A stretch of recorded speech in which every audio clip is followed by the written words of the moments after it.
Welcome back, everyone, to the second session of the evening. It is a great privilege to have Professor Malhar Kulkarni join us today, and it is my pleasure to introduce him to you. Professor Malhar Kulkarni is a distinguished scholar of Paninian grammar, currently teaching at the Indian Institute of Technology, Bombay. He has dedicated over 20 years to the study and teaching of Paninian grammar, mastering it both through traditional methods and formal university education.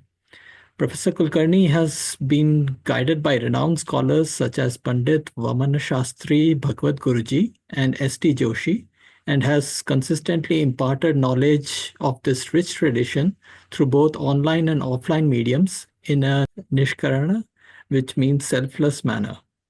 A significant contributor to Sanskrit pedagogy, Professor Kulkarni is the creator of Shabda Mitra, a suite of digital tools designed to support the teaching and learning of languages, particularly Sanskrit, in diverse educational settings.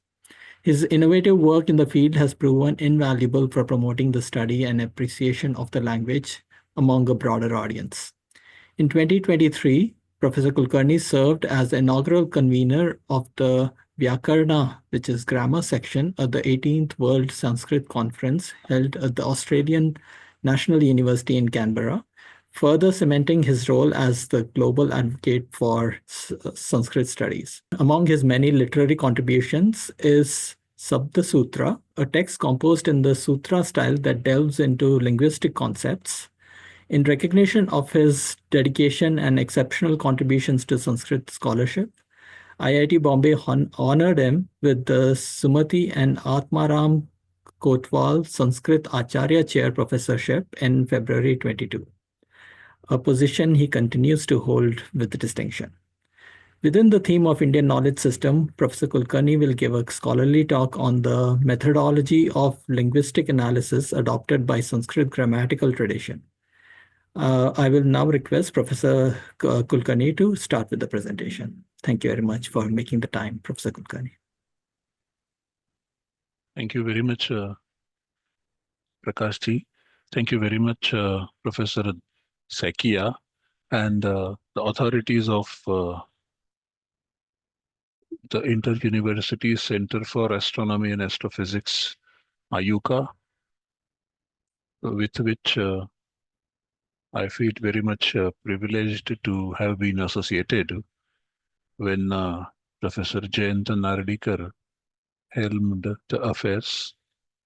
And as I was a student of the University of Pune, then University of Pune, now SPPU, we had a collaborative project with Professor Narlikar, and I was also guided by my supervisor, Professor Saroja Bhate, the then professor and head of the Department of Sanskrit at the Pune University. And we were looking for the references of crab supernova in the Sanskrit literature, Sanskrit and Prakrit literature. And we went around the country and studied several texts, met several scholars, looked for manuscripts, and finally our research was published in the form of an article written by Professor Narlikar and co-authored by Professor Saroja Bhate. So getting associated with this prestigious institution brings back all those memories, and I'm really proud, I feel privileged to have been associated with this institution once again. So today and on Thursday, I'll be speaking to you about Indian knowledge systems, and as was announced, it will be mainly dealing with the linguistic contributions the Indian scholars and the tradition of Indian scholars have made.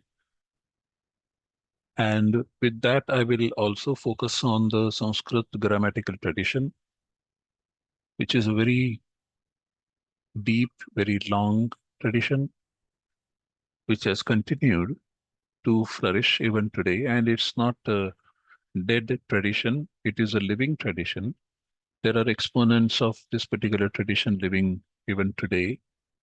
There are various institutions which teach this system of thought, which also are devoted solely to the evaluation, namely the annual examination of these systems. So this is a living tradition, and it accommodates new theories, new facts, and also develops itself. And that is the reason why it becomes extremely important for us to get introduced to this particular system, thought, this particular thought, and this particular system. So the broader title of my presentation is Indian Knowledge Systems, as you can see on the screen. Let me move the slide. And if you don't see the slide moving, please stop me and we can try fixing something. Right now, I hope it is moving. So the first question arises because we now keep hearing this particular term quite often, Indian knowledge systems. So what does it mean? What does IKS mean?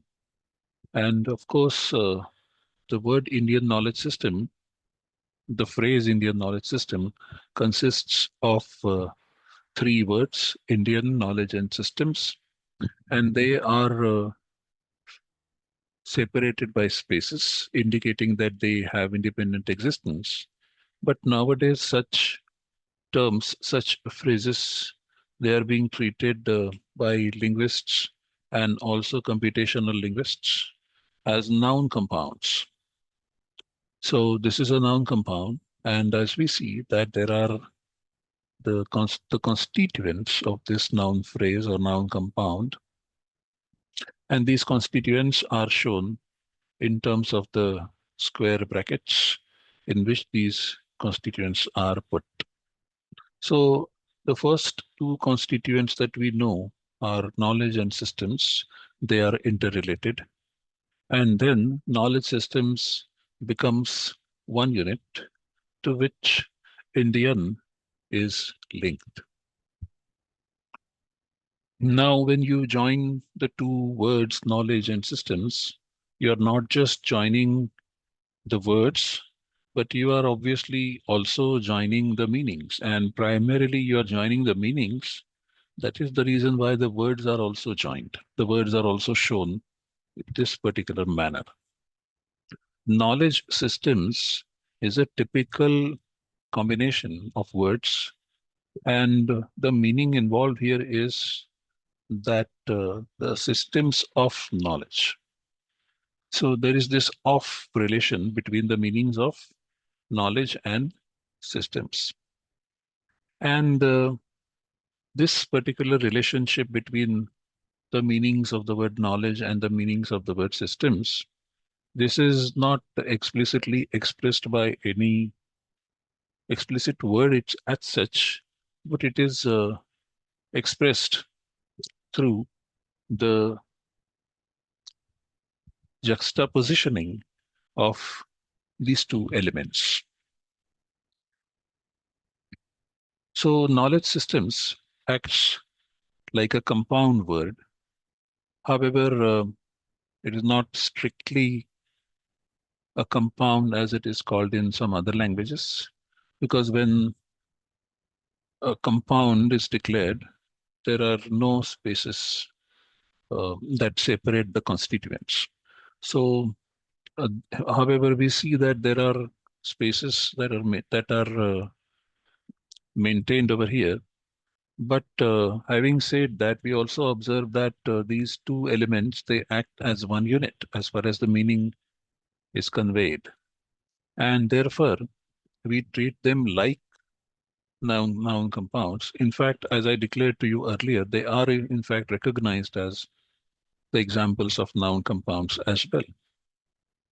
So what I'm trying to say here is that systems of knowledge, I will not tell you what is the meaning of knowledge and what is the meaning of system.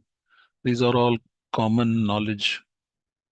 Um, Common knowledge. This is common knowledge.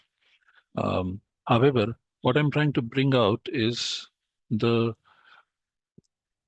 the meaning of the word Indian knowledge systems through its own constituents, how that meaning gets reflected.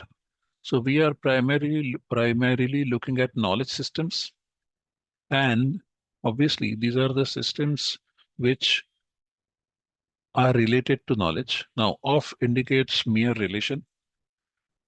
It doesn't tell you what kind of relation it is.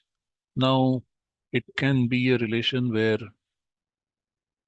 systems are based on knowledge or systems that develop certain knowledge.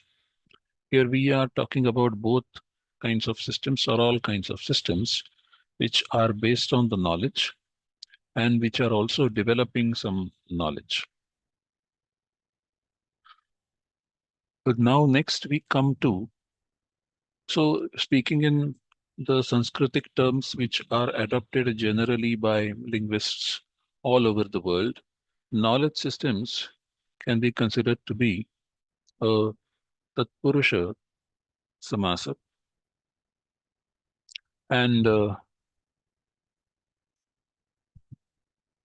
it could also be interpreted as knowledge of systems, and that is also extremely important. So we need to know what are the systems, and so we need to have the knowledge of those systems. Now, the systems here also reflect and a codified and rule-based, pattern-based, and applicable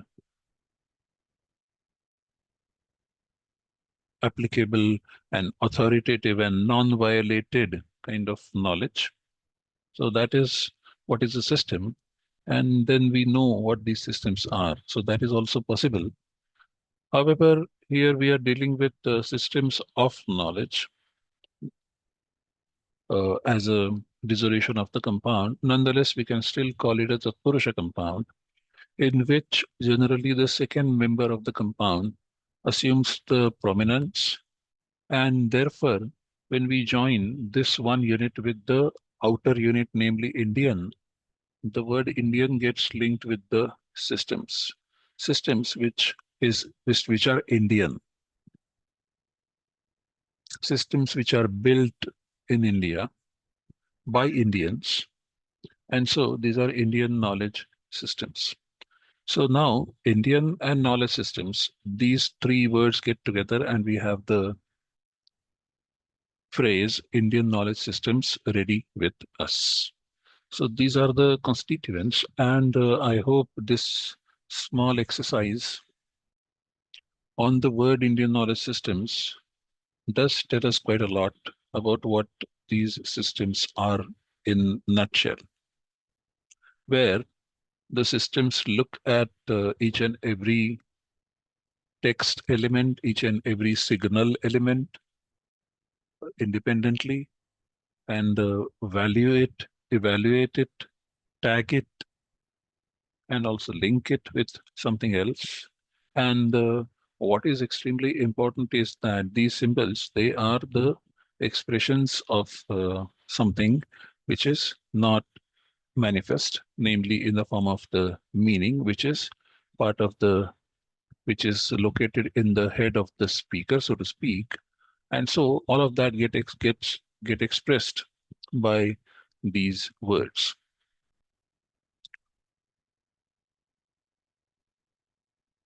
So knowledge systems, as I have already explained to you, means systems of knowledge. And so Indian knowledge systems refer to systems of knowledge that are Indian. So Indian is an adjective. Indian is a qualifier of systems. So it's not just a qualifier of knowledge, even though it is placed very much side by side. So you should not um, decide to connect Indian knowledge, and then systems. It is primarily knowledge systems and those systems which are developed, which are qualified by the word Indian, which are developed in India, which are developed by Indians. Obviously, what we refer to here is a paradigm that stands at contrast, where the systems which are developed by non-Indians and especially by people who ruled us for almost 150 years and who also had a specific viewpoint regarding the then existing Indian knowledge systems. And in that sense, we can call those systems which are developed by Indians and which are born in India, they are the Indian knowledge systems. Obviously, there is quite a lot of historicity that we need to take into account. However, we do not deny the fact that they are also to be applicable to the modern modern scenario, where knowledge systems built by Indians and they can still be called Indian knowledge systems. Now, if we translate the words Indian knowledge system in Sanskrit, for example, we will be doing it like this: Bharatiya Jnana Parampara. And as we have done in the English wording, we will do the same thing in the Sanskrit as well, where we are linking Jnana and Parampara first together, forming another unit. And then Bharatiya is acting as the qualifier of the Jnana Parampara. So Jnana Parampara is a Shashti Tatpurusha Samasa once again, and Jnana Parampara refers to the Parampara of the Jnana, and that Parampara is also Bharatiya. So Jnana Parampara is linked with Bharatiya, where Parampara acts as the head of Jnana Parampara, and so Bharatiya is linked with that head. This is the feature of the compound unit, where the head is linked with another qualifier, and a non-head element is generally not, as a rule, linked with the qualifier element outside of the compound. That is generally what is followed. So, Jnanasya Parampara, this is the first compound, this is the first sentence or first meaning, and it gets compounded into Jnana Parampara, and then Bharatiya Jnana Parampara, and you have the word Bharatiya Jnana Parampara. This is how the word IKS gets translated into Sanskrit, and that is how it can be also correspondingly, respectively explained.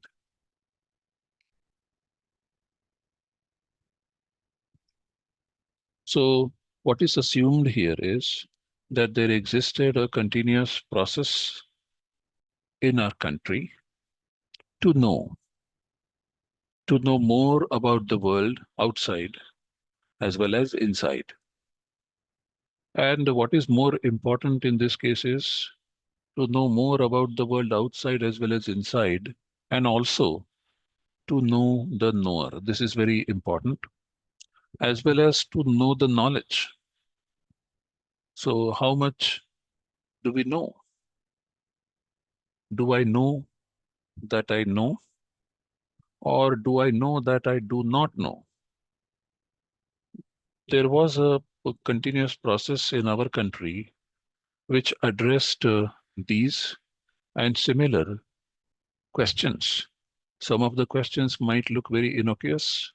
Some of the questions might look very simple at the surface level. But if you start scratching a bit, you will find that they are far more deeper than one could have ever imagined. So these are certain important questions. These are certain important assumptions on which the the development of the Indian knowledge systems and the current inclusion of the Indian knowledge systems is based. So there existed something in India, as a continuous process to know, which is obviously a generic process. Nobody denies that such processes do not exist anywhere in the world, but generally, um, in the education system, when such things do not get emphasized, then there appears a need to also state this particular fact that there existed a continuous process in our own country as well to know. And it is this particular indigenous process to know which needs to be protected, which needs to be developed, and which needs to be also nurtured and developed fully, grow.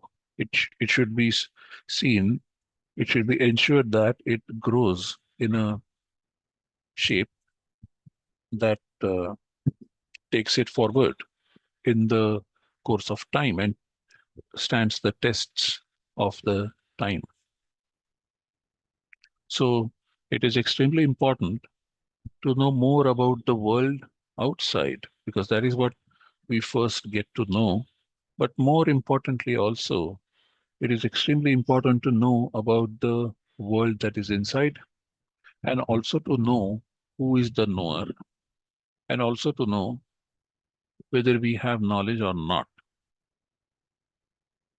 So there existed a certain methodology that the knowledge seekers followed in India.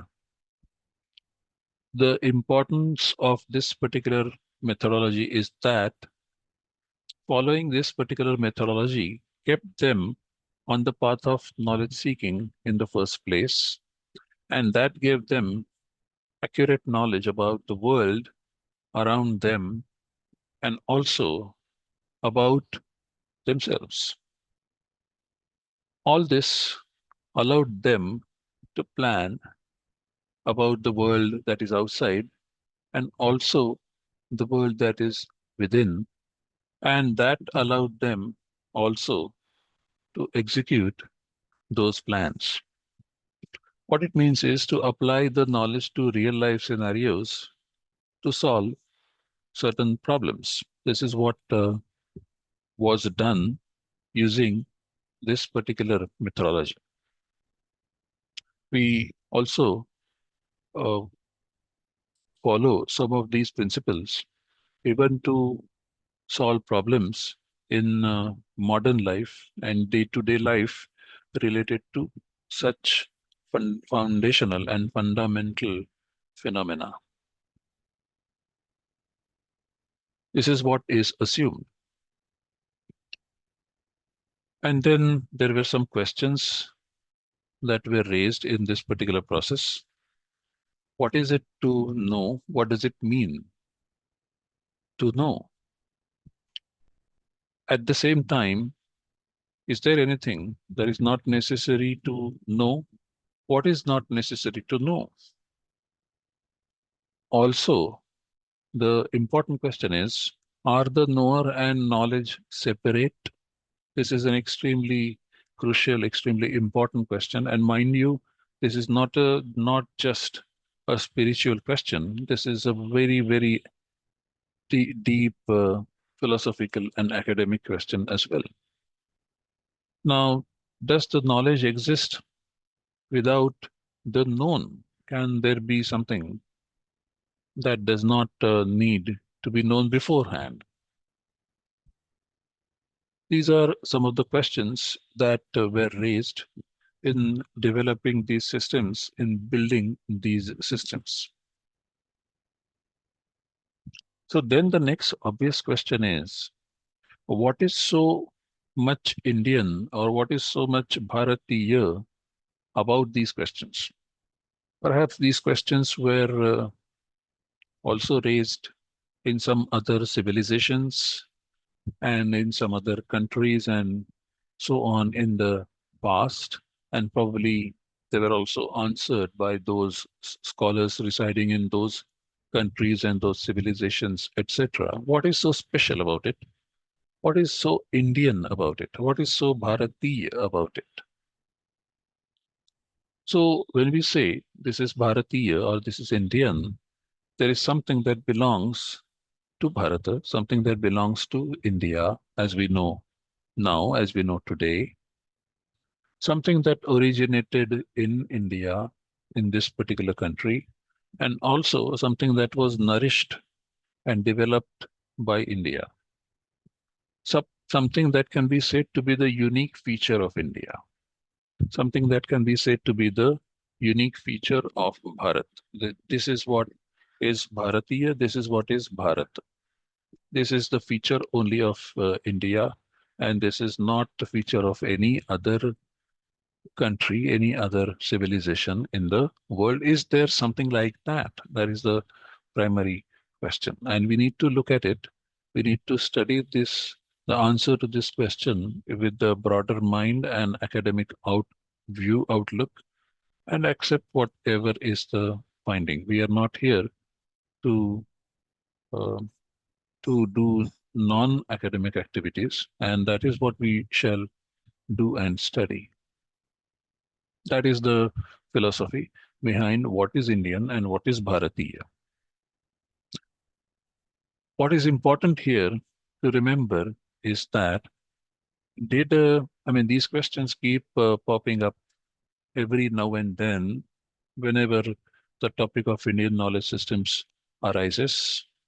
And we obviously see completely opposite sides responding to these questions.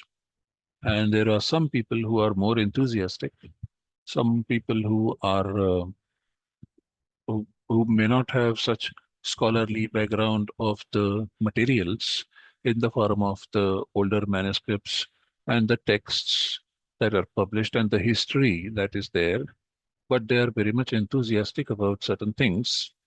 And so probably they might talk about a lot of things which might not have any concrete proof found so far.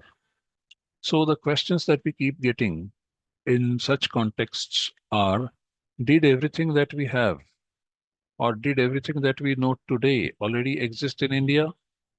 And the simple answer to this question is no. Everything that we have today did not exist in India, at least with the limited knowledge of history that we have on the basis of certain sources today. Did everything that we know today already exist in India? No, obviously not. Everything that we know today definitely did not exist in India. We have no other feeling than academics in accepting this particular truth. At the same time, we are open if some new evidence comes to light, which throws light on certain facet which we already did not know about, and then we may accept and say that, well, um, the fact that we know today probably already existed in India, but that is also a possibility that we can keep in mind. But the blanket answer to the question is, to the question, did everything that we have or did everything that we know today already exist in India? No. The second question is, did nothing that we have or know today exist in India? So the answer to this question also is a big no. Did nothing that we have today exist in India in the past? No. Did nothing that we know today exist in the India in past? No. There were certain things that existed in India. So did something exist in India? And the answer is yes, something did exist.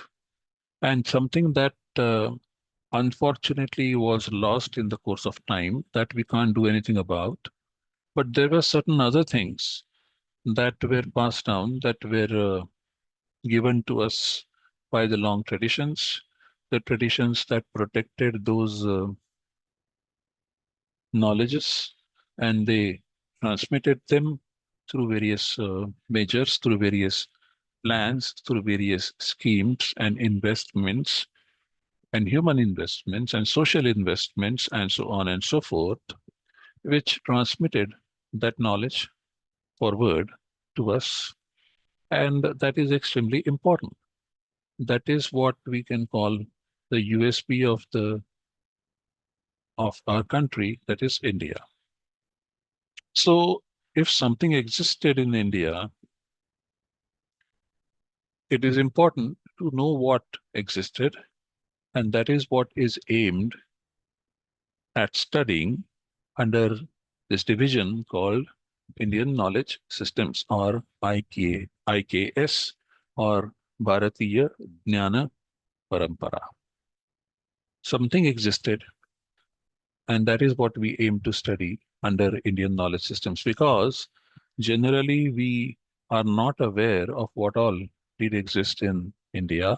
Generally, we are aware that there existed certain things in some other non-Indian parts of the world, but many times we do not also know what existed in India in certain fields.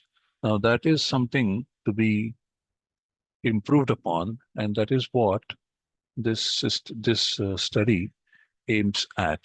So, I want to make it clear that we do not support such unwarranted and extreme positions and extreme claims, which claim that everything existed in India, everything that we know today existed in India in the past.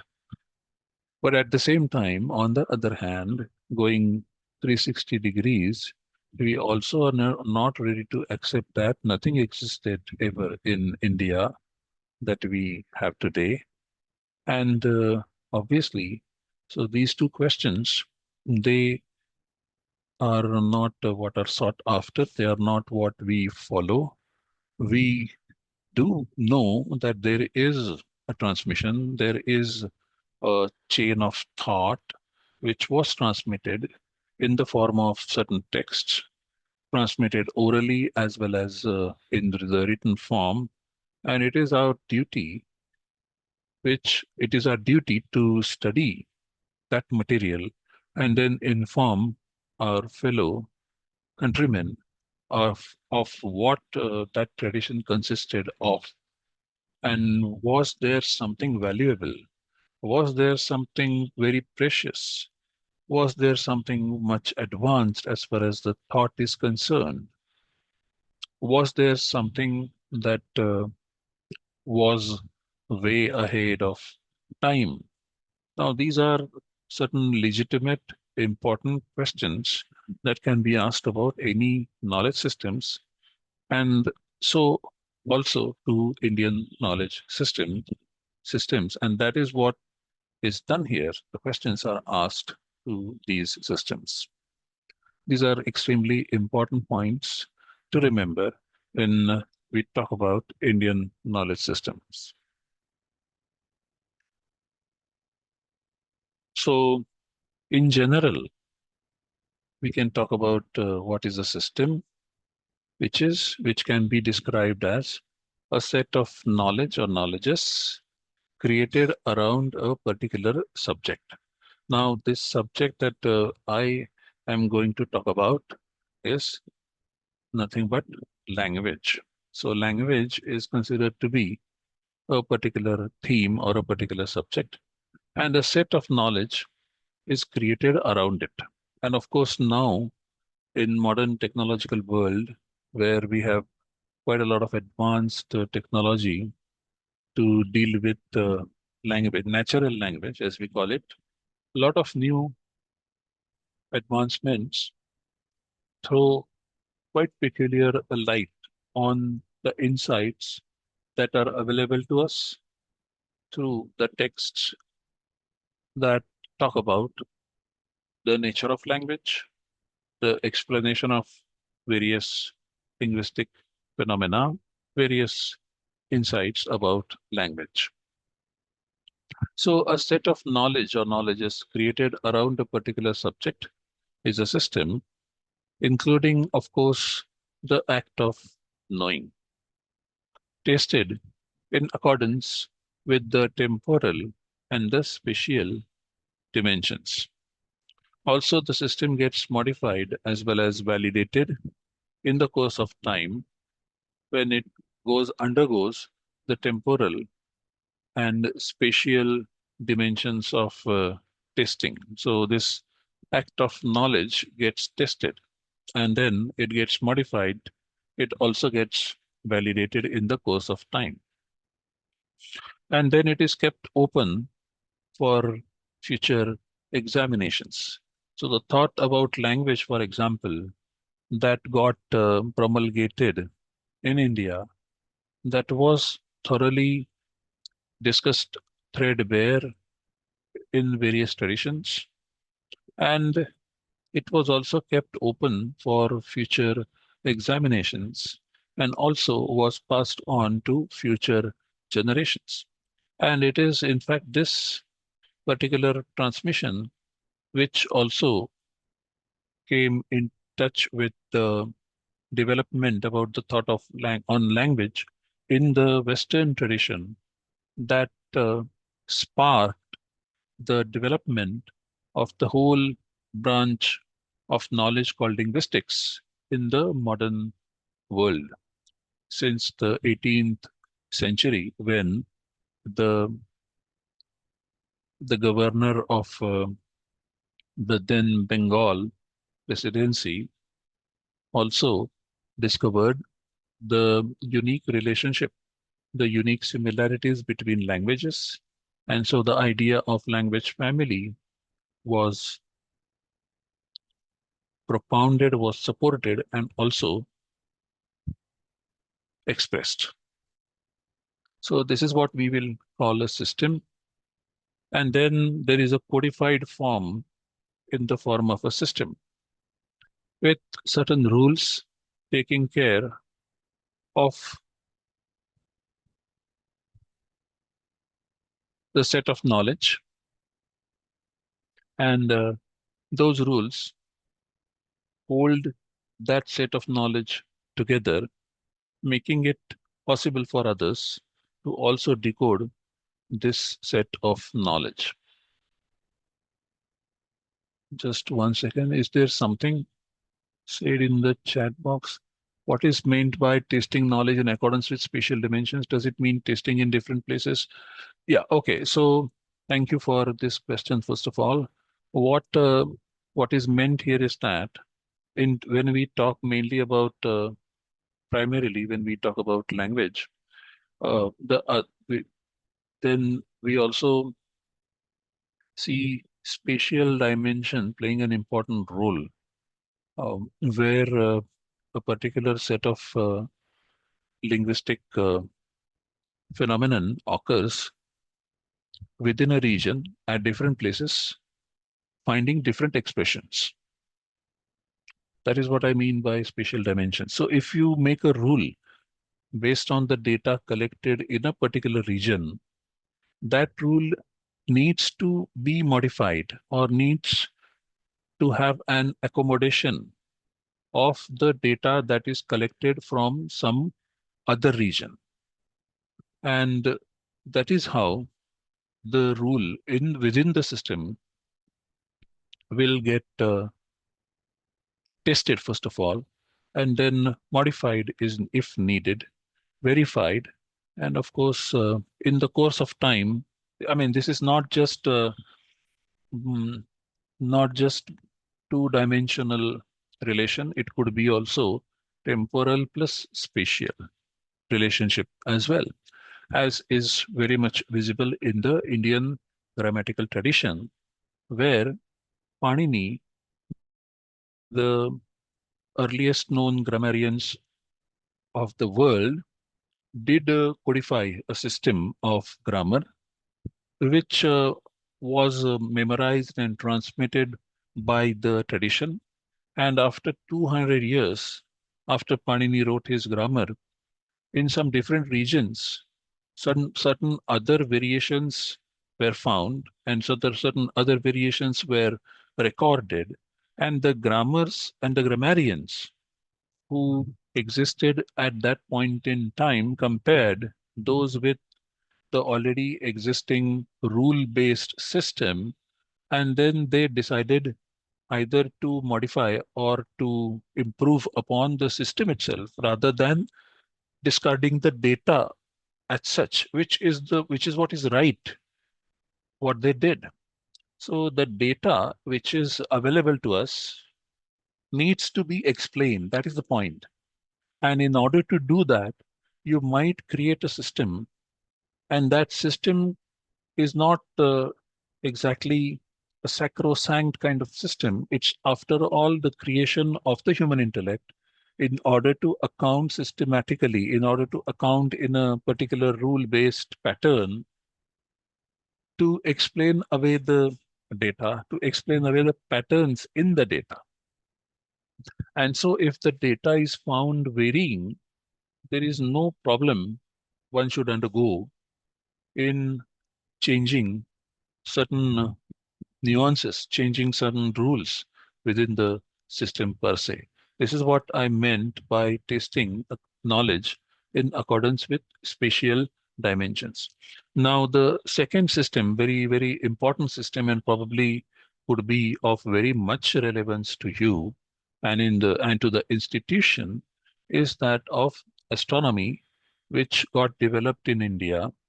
And of course, we also know quite a lot about it now, thanks to the thanks to the researches that have been carried out at IIT Bombay by my colleague, Professor K. Ramasubramanian, who has been working in the field of Kerala School of Mathematicians, and who has been discovering their findings and has been also teaching and talking about them, expressing about them quite a lot.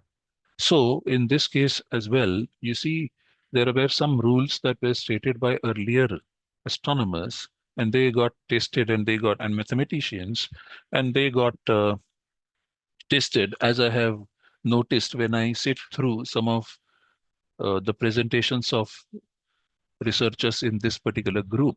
However, I am not an expert in that field, so I won't be able to tell you more about that.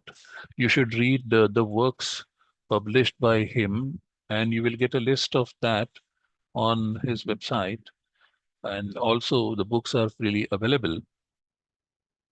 And that can also give you some idea about what I mean. However, I can definitely talk about how this worked in the field of, in the realm of ling linguistics, so to speak. The branch of linguistics came into being in the late 19th century, so to speak, and early 20th century. And Ferdinand de Saussure is considered to be the father of modern linguistics. And Ferdinand de Saussure worked in France and Switzerland. And of course, he was in close touch with the Sanskrit grammatical tradition. In fact, his own dissertation talked about a particular phenomenon in Sanskrit grammar and the treatment of it by the noted Sanskrit grammarians. So, when we look at Panini's grammar, we have a continuous tradition, and that tradition is spread all over India.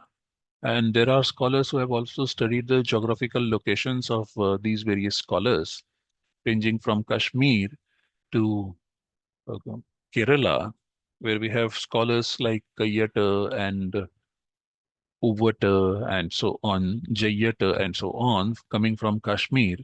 And we also have Narayana coming from Kerala, and so many others from Varanasi and so many other places, Bihar and so on and so forth, all over India. So they all have contributed, and they have also noted down the variations that are available for various linguistic phenomena in their own region.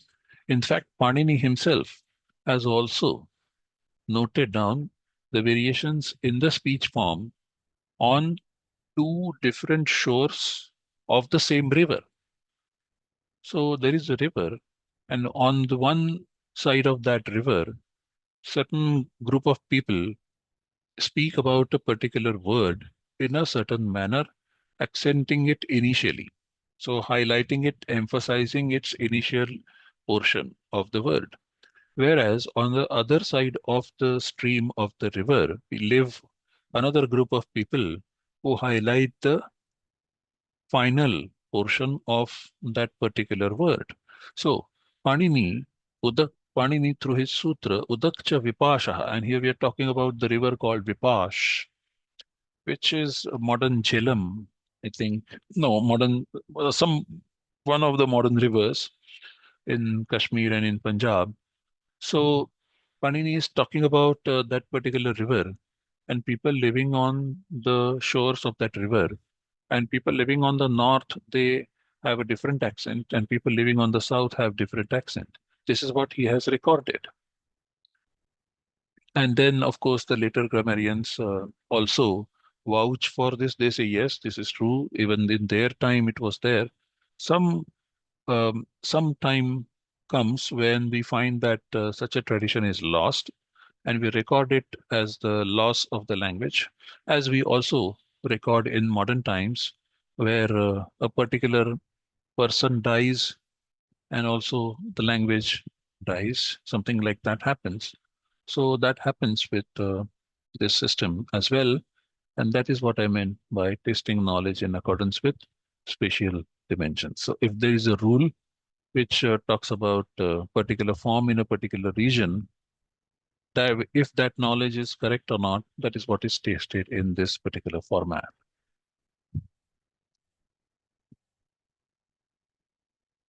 But thank you very much for asking this question. So let us come back. And I would also encourage you to ask such questions, and that will also allow me to explain certain things which are not explicitly stated on the slides.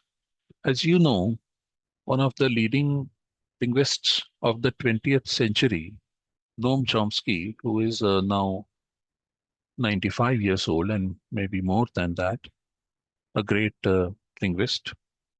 In his recent works, he stated that language is a system which hides more than what it expresses. So there is quite a lot that is hidden than what the speech form expresses. And therefore, if that is true, we can also um, facilitate discussion around those things which are not explicitly stated here. That can be done if you can ask some questions. Let us come back. So a system we understand as a system in a codified form, which in the case of Paninian grammar, which in the case of linguistics or language as a phenomenon, we definitely have a system in a codified form in the sense that there are certain rules, and there are rules that are formed which capture certain patterns, and there are definitely patterns related to a generic application and also a specific application. The treatment of specific application is obviously stated with reference to a particular rule. The next point is the justification of this specific application. The specific versus generic or general application of the rules. The justification, the philosophical background, that needs to be stated, and all that is also stated in a codified format. So this is very much there as far as the system of Paninian grammar is concerned. So there is a codified form, and if I start reciting the grammar to you, probably because of its codified form, you may not be able to recognize what I'm saying. And also, if I start reciting the alphabets, you might also wonder what is happening because of its codified form. So all those who learned alphabets in their schools in India and of Indian languages will recollect the fact that there are certain vowels at the beginning, followed by consonants. And at the end comes what is known as semi-vowels, and then what comes is a fricative set of fricatives, aspirated sounds. So aha, and then etc. Those consonants also come in. But if we look at the grammar of Panini, we don't find this particular order followed. We find ayon, ruluk, ayon, ayau, chayabaret, lan yamanganam, jabhai, ghadadash, jabagadadash, kafa chatata chatato, kapai shashasarhal. This is a set of sounds which deal with the basics of language. Now there is a lot of coding that has gone in, which involves quite a lot of decoding as well. Certain rules are there which take care of this set of language, and those rules hold this data set together or set of rules together, making it also possible for others to decode this set of knowledge. What I'm talking about is what is known as meta rules or meta language. So there is a meta language that is developed as far as the grammar of Panini is concerned. So did such systems exist in India? And the answer is yes. Which systems? In which domains? And the question is, are such systems available? Can we study them? And the answer is also yes. And here are some domains, language, as I have been talking about, and as I have also given you some kind of demonstration of the presentation, codified presentation of the alphabet that we already know. The other two fields, I have also been talking about them, astronomy and mathematics, and more needs to be discovered in all these fields. So it is extremely important for us to know, to learn more about these systems. And there are many, many such systems that we need to learn about. We see quite a lot of wonders that have happened around us in terms of various sculptors, and various other natural wonders. And we need to figure out why those have happened the way they have happened. What must be the mechanism behind all of them, and why um, certain things stood the test of time, and we must explore that and bring it to light. But these are some of the main domains that we can focus on. What are the methodologies adopted by these systems, by these set of knowledges? And here are some pointers. The first and very important methodology followed is Anvaya and Vyatireka. Extremely important methodology, Anvaya and Vyatireka. Anvaya and Vyatireka, we shall get a chance to study this particular methodology, where which is also been seen in state-of-the-art modern or current systems, where algorithms of machine learning, they get employed, and what we have today in the form of rule-based systems, as well as other systems which are declared to be black boxes.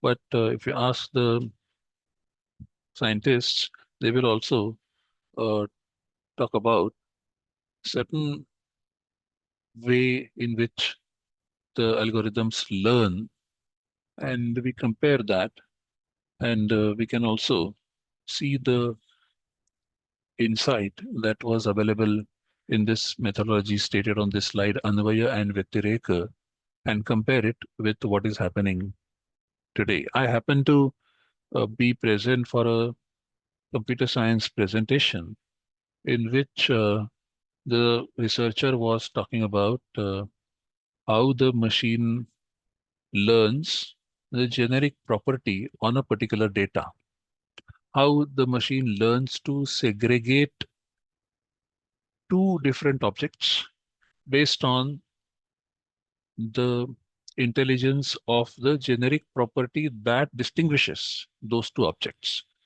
And that was quite an eye opener for me personally, as it had got quite a lot of insights about the fact, which reminded me quite a lot about how these things are talked about in the Indian philosophical systems.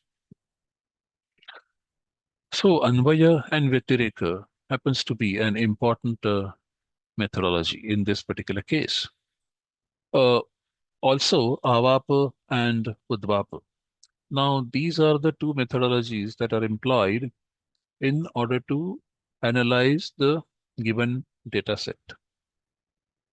Now, once the data is analyzed, obviously, there are some other methodologies developed in order to present the data, in order to codify the data, and then present it in a particular manner which becomes uh, feasible for transmission.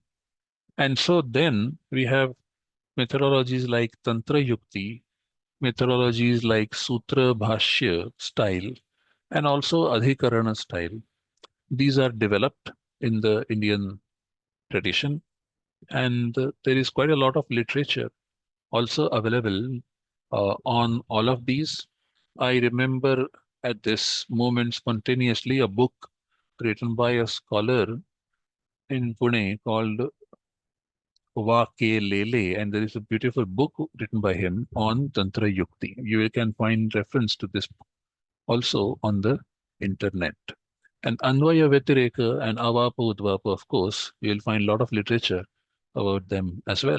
That seems to be the primary methodology adopted by any linguist. And if you look at the modern linguistics terminology called minimal pair, the philosophy of that minimal pair is the methodology mentioned here, namely of Anvaya and Vyatireka. This principle of Anvaya and Vyatireka is employed at all levels of linguistic analysis. At the sentence level, I mean, you begin with the sentence level and you go from top to bottom, as they call in the natural language processing scenario, in computational linguistics scenario, top to bottom for analysis. And then you also join them together and do a synthesis and come from bottom to top to generate the units, higher units, bigger units from smaller units. In doing so, the methodology we followed as far as the Sanskrit grammatical tradition is concerned is nothing but this Anvaya and Vyatireka, and we'll have some time to talk about this little bit more later on. Sutra and Bhashya is a methodology which is extremely important. Sutra stands for a very precise aphorism, precise formulaic statement, which is very easier to remember and which is also very easier to transmit. And so, therefore, such sutras, they are primarily written and they become very easy to memorize. And then, because of the terseness as the main characteristics of such sutras, they require quite a lot of detailed expositions dealing with lots of aspects related to them. And so there were bhashyas, commentaries that were written on them. And those commentaries were very helpful, insightful in knowing more about those sutras.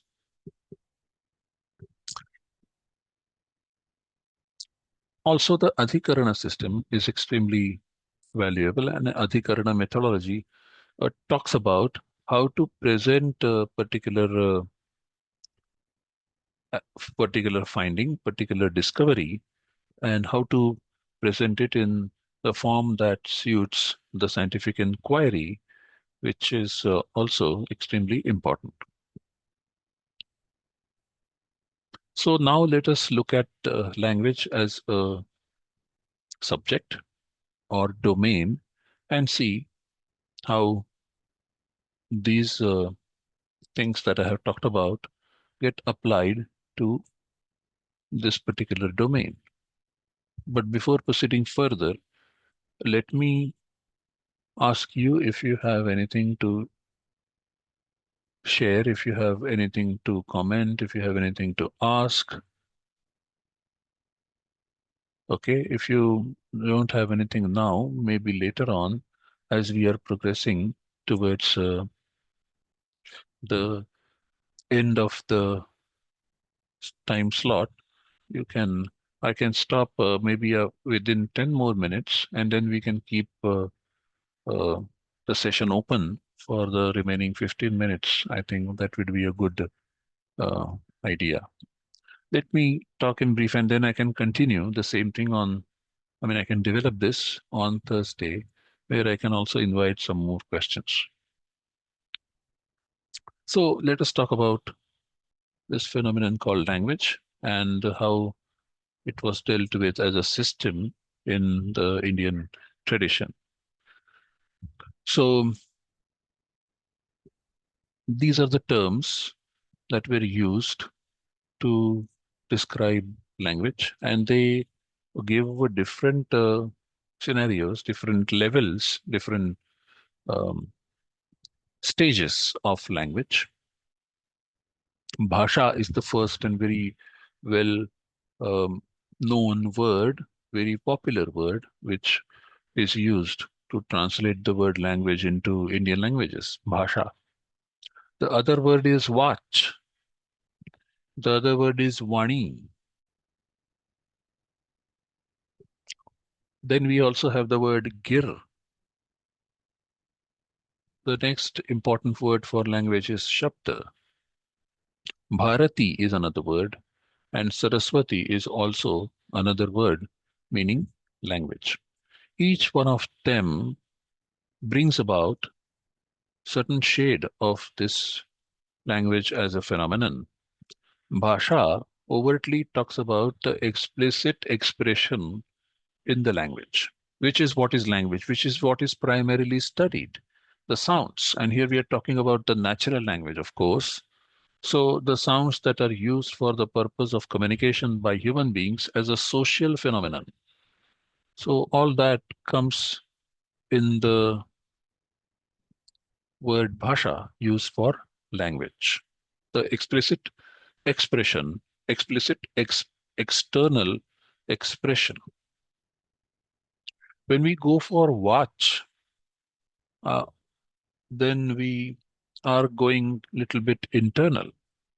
So the linguistic phenomenon is such that there is an external expression, true, but can we say that the external expression is the soul, whole and soul of language? Is there nothing inside? Is there nothing in the head? Is there nothing in the cognitive apparatus of the human being that can be called language?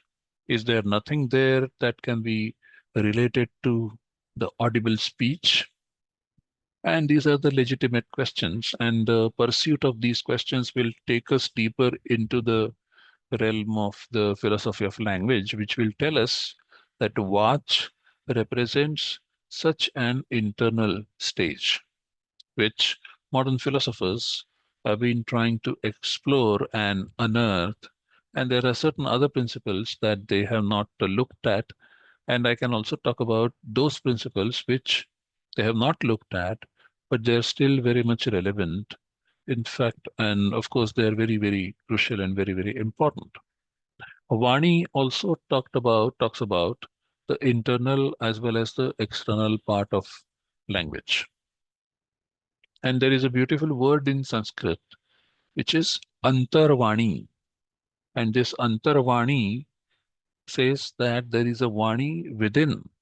and that is a person, one who has such a vani, one who has such a speech or language inside, is considered to be a scholarly person.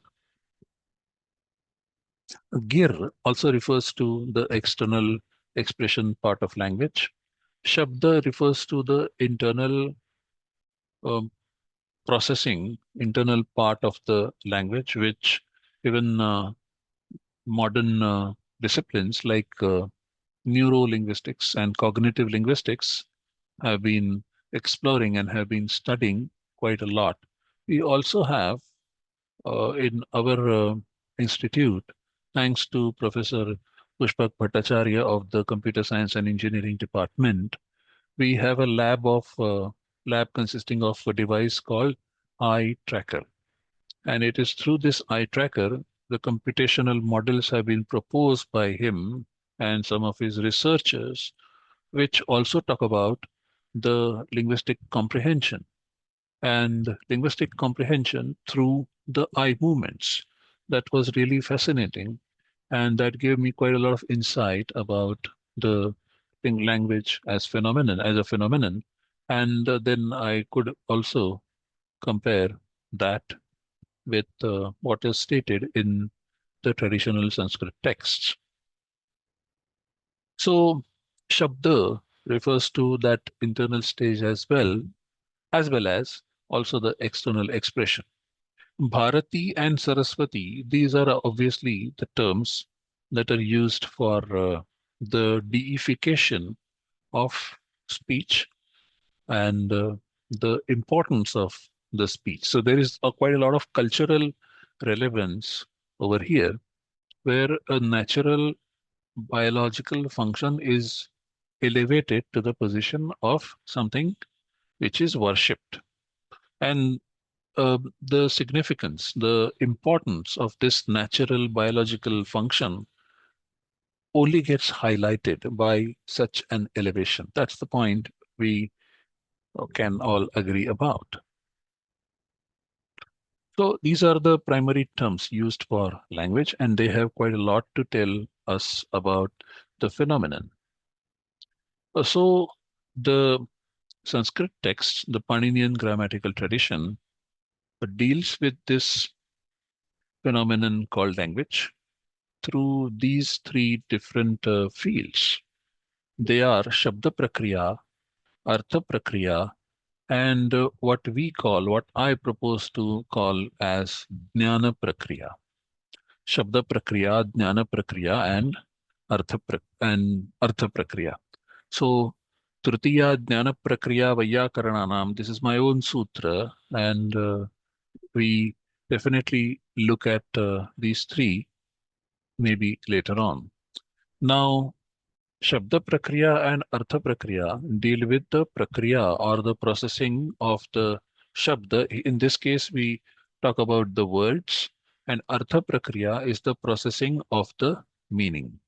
And the grammatical tradition talks quite a lot about the interrelation between the Artha Prakriya and the Shabda Prakriya, the processing of the meaning and the processing of the word.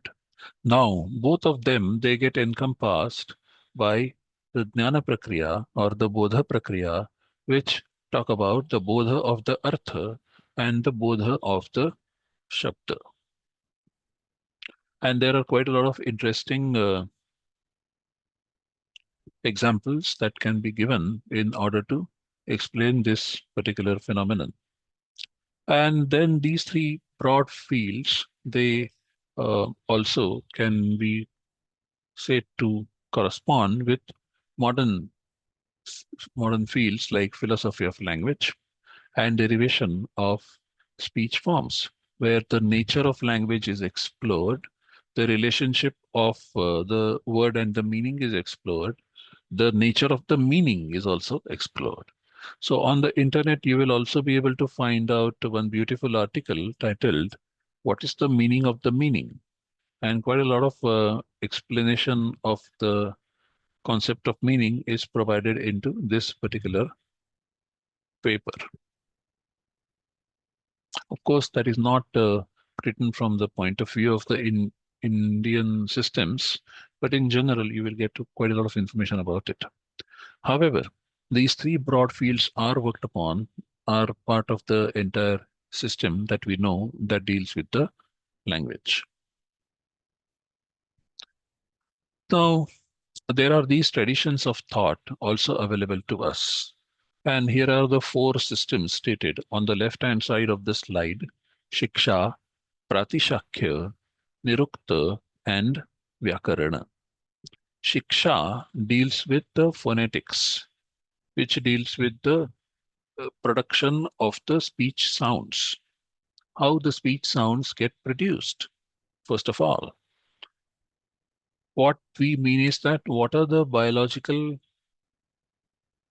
biological apparatus and what are the functions?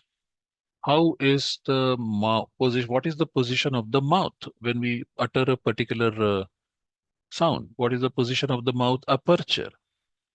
What is the position of the tongue? Is it lying down? Is it touching the tip of the roof of the oral cavity? How is it positioned? Is it um, touching the higher part of the lower teeth? Is it touching the lower part of the higher teeth and the gums and so on and so forth? All that is being dealt with in the literature that is listed in under the title Shiksha. So, how the sounds get produced, and then what are the features of the sounds? And it is these features which distinguish one sound from the other. So, uh, what is the difference between the word kar and khar and gar and ghar? So the same set of sounds where only one initial sound is different and it conveys different meanings. Kar means hand, khar means donkey, gar means some fruit, and ghar obviously means a house in Hindi. So, of course, these are the examples from other languages, but kar and khar, these are the two Sanskrit words, and you see ka and kha, these are the two different sounds, and they are produced with the same place of articulation. However, their effort of articulation differs, and that is the reason why those two are considered to be the different meaning-bearing units of Sanskrit language. Now, these meaning-conveying units of every language might change or might remain same. It is up to the speakers of that particular language to use those sounds in order to convey some meaning. So Shiksha texts deal with that. Pratishakya is another set of texts that also deal with the pronunciation aspect of certain Vedic lore. Nirukta is an extremely important tradition of thought which tries to link the meaning with the word. Why a particular word is called to, to be linked with a particular meaning, and there is some commonality, some pattern that can be seen, and that is the reason why some elements are called the way they are called and what they are called. And then we come to Vyakarana, of whose philosophy and methodology we have talked a little bit about. Now, when we look at the Paninian grammatical tradition, we also know that there are 10 plus grammarians which are known to Panini, which are the predecessors of the grammar of Panini, which was composed around 500 BCE. But before that, there existed, and Panini quotes them in his text called Ashtadhyayi by their names: Apishali, Galava, Gargya, Shakala, Senaka, Shakatayana, etc. So, these grammarians were known to him. That means there was a long tradition. of grammarians before him. And of course, post Panini, we have a galaxy of great scholars, of which we'll talk about later, probably in the next lecture, which developed this particular tradition and developed the insights in the tradition. Now that keeps the thought alive. Also, we note that there are more than 10 non-Paninian traditions of grammar. So it is not just the Paninian tradition of Sanskrit grammar that is prevalent and that is continued, but there are 10 plus non-Paninian grammatical traditions as well. Some of these non-Paninian traditions have discontinued, but some continue even in modern era in special regions. For example, in Bengal, there is a particular tradition of Sanskrit grammar that continues to work even today, Mugdha Bodha, Saraswata, and so on and so forth. Okay, so I think it's the right time for me to stop here. We are past 8 p.m. and some 10 minutes time is remaining, for which I would like to invite some questions, and I would like to deal with the remaining part of the presentation next time, that is on the coming Thursday. So please. Thanks a lot, Professor Malhar, for that deep dive into the Indian knowledge system, taking linguistic analysis of Sanskrit grammar um, as an example. So I will request the participants to unmute themselves and ask questions. If you have trouble with your microphone, you can always type your question in the chat as well. There is one in the chat. Let me see. Yeah. When you say internal aspect of language, does it mean emotions? Thank you very much once again for this question. So when we say internal aspect of language, it does not mean emotion. It means the internal cognitive apparatus. For example, okay, when same sound is uttered, for example, I utter the sound go, sound is same, and here you have a particular group of people having something in their head. For example, those who know Sanskrit, they will immediately say go means a cow. So the idea of cow is part of their cognitive apparatus in response to the sound that they hear. But the same sound uttered, let's say, in England would not generate this particular reaction, but would generate some other reaction in the speakers of native English language, native speakers of English language. And so what we are talking about is same sounds, but having different internal reaction, different internal aspect. So what happens inside the cognitive apparatus, that is what we're talking about the internal, that is what we are talking about the internal part of the language. So let me tell you,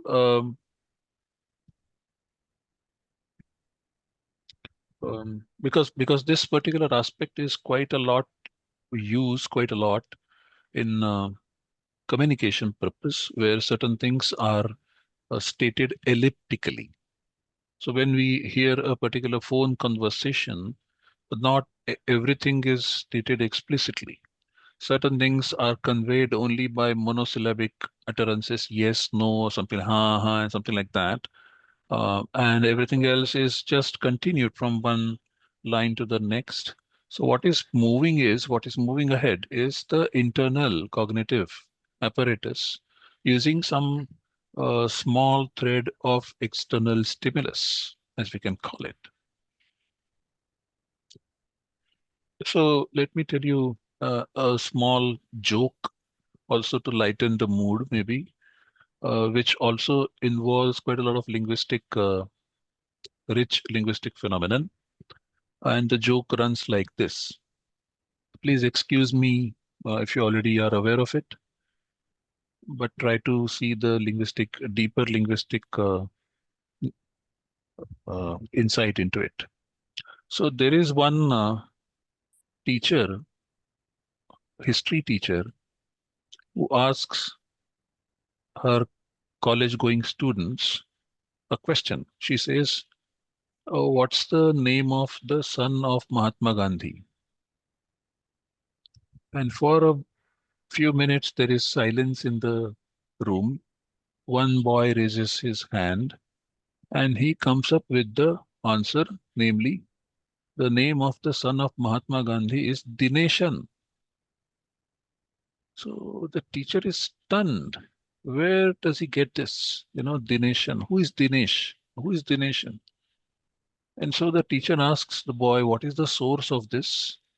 And then the boy candidly replies, saying, Madam, we have been listening to this sentence right from our childhood that Mahatma Gandhi is the father of the nation. Okay. And that is why that boy gave this particular response. Uh, Now you see, there are two different things that are playing here. What is playing here is the internal cognitive apparatus of a child, which responds, which interprets a particular set of sounds.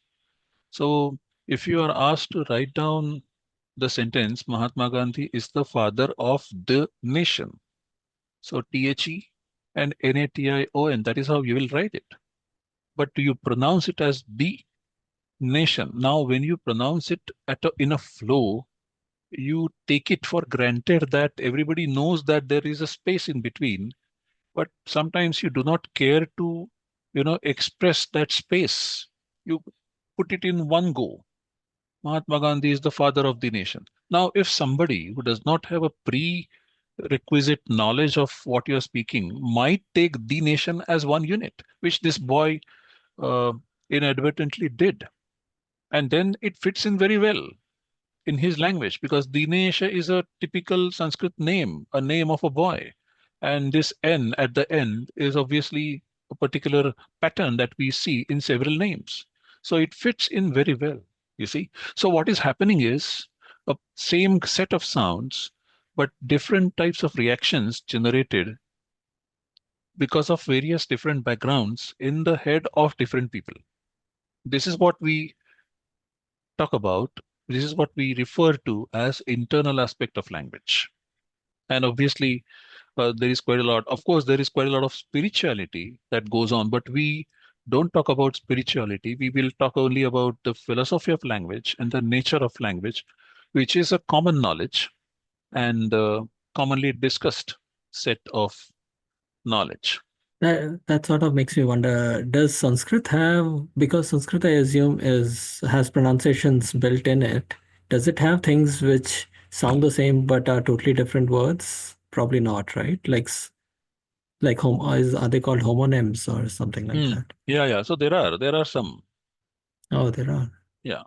So How do that's why. these things come about? That is a bit surprising in general for language, that the pronunciations are the same. Like, how do they even develop? I'm just curious. Yeah, yeah. So the point is the sounds and its constituents.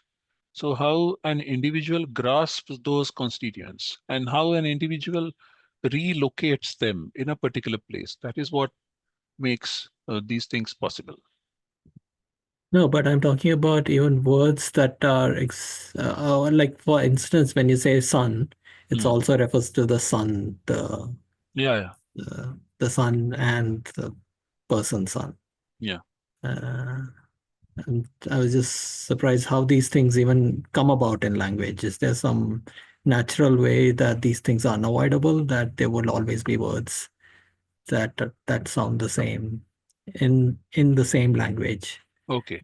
So And yeah, so the general answer to this question is that there is no specific answer to this question. It is the fact that is observed. This is how people, um, I mean, because we want to remain minimal And in different contexts, we want to have a different but smaller set of symbols to be used. And so domains make such symbols disambiguated. There are domains. Mm. So when we work in Sure. the field of natural language processing, we come across a concept called concept bag. Okay, concept Mm. bag. When we are talking about, say, ghar, the meaning of the word ghar will be disambiguated when we have another bag of words following. When we are talking about the word bank, uh, the word bank is disambiguated when we have, let's say, ATM coming in. So if when you Mm. utter the word ATM, then you know that I'm not talking about a river bank, I'm talking about a financial institution. So that concept back is an important concept which helps disambiguation. Mm. Right. But in this example, I can see that the words originated because of some similarities of the two different things it's describing. Uh, Yeah, yeah, that is possible. Yes, Whereas in there some are other cases. other words, yeah, in which that is not. Thanks a lot, everyone, for joining, and thanks a lot, Professor Malhar Kulkarni, for taking the time